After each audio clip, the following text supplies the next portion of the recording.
تو یہ you turn نہیں ہے تو کیا ہے؟ آپ کا کہہ رہا ہے کہ ابھی میں نے مشورہ لینا، تو یہ یو ٹرن نہیں ہے تو کیا ہے؟ ابھی اتحادیوں سے بھی اور اپنی قیادت سے بھی مشورہ لینا ہے۔ وہ 3 بار مل چکے ہیں شہباز شریف صاحب، نواز شریف صاحب سے، ان کی منظوری سے، وہ یہ کس کو کرا رہے ہیں جناب؟ نہیں، بیک فٹ پہ گئے ہیں جی، بیک فٹ پہ گئے ہیں، اور کوئی نہیں۔ لیکن اب دیکھیں کیا ہوتا ہے، کابینہ سے منظوری کب لیتے ہیں ہم۔ ادھر خواجہ آصف صاحب نے پہلے بھی اپنے ڈر ظاہر کیے ہیں، اس بار پھر اپنا ڈر ظاہر کیا ہے، اور بلکہ اچھا خاصا ظاہر کرنا شروع کر دیا۔ ڈر کا عالم یہ ہے کہ پہلے خرم دستگیر صاحب نے کہا تھا کہ ہم عمران خان صاحب کے خلاف تحریک عدم اعتماد اس لیے لے کے آتے کہ کہیں یہ نہ ہو کہ وہ ہمیں ٹانگ دیں، ہمارے پر آرٹیکل 6 نہ لگا دیں، ہمیں الٹا نہ لٹکا دیں، یہ ان کے الفاظ ہیں۔ اور دو چار ہفتے پہلے تک تو پیپلز پارٹی نون لیگ کو بھی یہ کہتی رہی ہے، ساڈا ساتھ دیو نہیں تو ڈیالہ جیل تسی جانا ہے، یعنی یہ باتیں کر رہے تھے، یعنی کہیں دائیں بائیں کیس میں بھی نہیں آنا، سیدھا اندر ہی جانا ہے۔ ان کو اپنے اعمال کا اس حوالے سے بھی اندازہ ہے۔ تو اب خواجہ آصف صاحب کہتے ہیں، وہ سیالکوٹ میں پریس کانفرنس کر رہے تھے، وہ کہتے ہیں کہ پاکستان تحریک انصاف، انہوں نے کہا ہے، انہوں نے اکتوبر نومبر کا انتظار کر رہے ہیں، یہ لوگ اکتوبر نومبر کا انتظار، یہ لوگ سے مراد کیا؟ جج کا انتظار کر رہے ہیں کہ پی ٹی آئی انتظار کر رہی ہے؟ انہوں نے کہا اکتوبر نومبر کا انتظار کر رہے ہیں، اس کے بعد انہوں نے 8 فروری کے الیکشن پر اٹیک کرنا ہے۔ کس نے اٹیک کرنا ہے؟ یہ سپریم کورٹ نے اٹیک کرنا ہے کہ پاکستان تحریک انصاف نے کرنا ہے؟ پہلے خواجہ آصف صاحب ہیں، وزیر دفاع ہیں، وہ کہہ رہے ہیں کہ اس کے بعد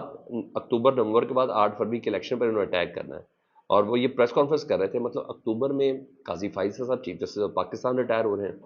اور اکتوبر نومبر میں D J I S I کی جو ایکسٹینشن ہے وہ ختم ہو رہی ہے جنرل ندیم انجم صاحب کی، تو ان کے اندر وہی سب گھوم رہا ہے۔ اور مجھے نہیں لگتا کہ پاکستان تحریک انصاف یہ نون لیگ نہیں ہے، یہ پاکستان تحریک انصاف ہے، ان کو کسی کی ضرورت نہیں ہے۔ آج کی تاریخ میں پاکستان تحریک انصاف کو کسی کی ضرورت نہیں ہے، کوئی اٹیک کرنے کی، کوئی حملہ کرنے کے لیے، کوئی چیز کرنے کے لیے۔ پاکستان تحریک انصاف کسی بڑی تعیناتی کا انتظار نہیں کر رہے، کسی سپریم کورٹ کے چیف جسٹس کے جانے کا انتظار نہیں کر رہے، تو نون لیگ والے کرتے ہیں ایسے، جو میں ثابت ہوا اس وقت پاکستان تحریک انصاف کے قاضی فائز صاحب کے بل پہ اس ٹائم پاکستان کی سب سے پاپولر جماعت ہے،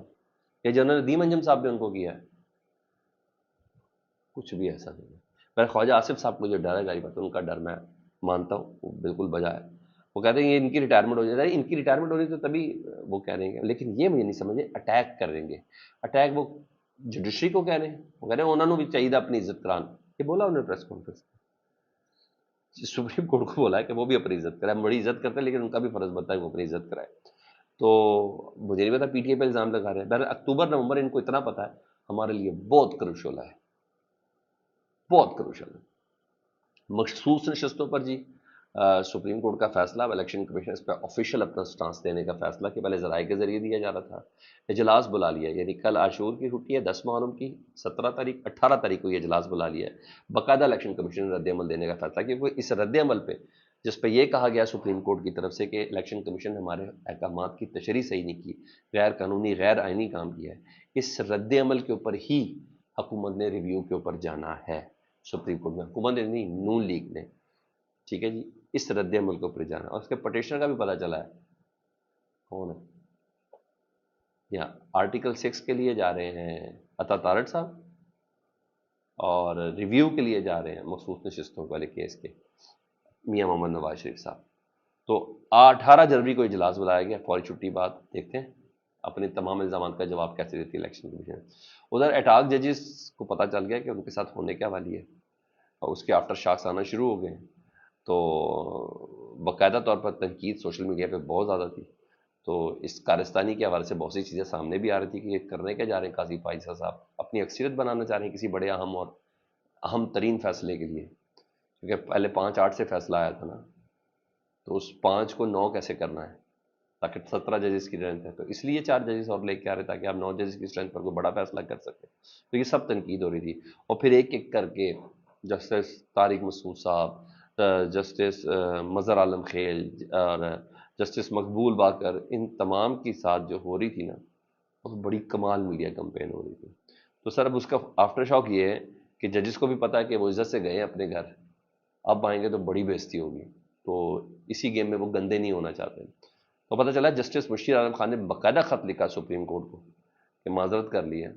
کہ جس طریقے سے رد عمل آیا میرا تو بنتا ہی نہیں ہے کہ میں دوبارہ ادھر آؤں سپریم کورٹ میں، ایسے بھی میں فلائی کام کر رہا ہوں، میں اسکول تعمیر وغیرہ کر رہا ہوں، اس قسم کے انہوں نے بتایا۔ جسٹس مقبول باقر صاحب نے ابھی تک کوئی جواب نہیں دیا، ان سے متعلق یہ اطلاع ہے کہ وہ بھی سپریم کورٹ میں ایز ایڈ ہاک جج نہیں آنا چاہ رہے۔ رہی بات جسٹس طارق مسعود صاحب، ان سے متعلق اور جسٹس مظہر عالم خیر، انہوں نے تعیناتی پر آمادگی کا اظہار کر دیا ہے۔ فیڈ بیک سے متعلق ضرور آگاہ کریں، اپنا بہت زیادہ خیال رکھیں۔ اللہم صلی علی محمد و علی محمد۔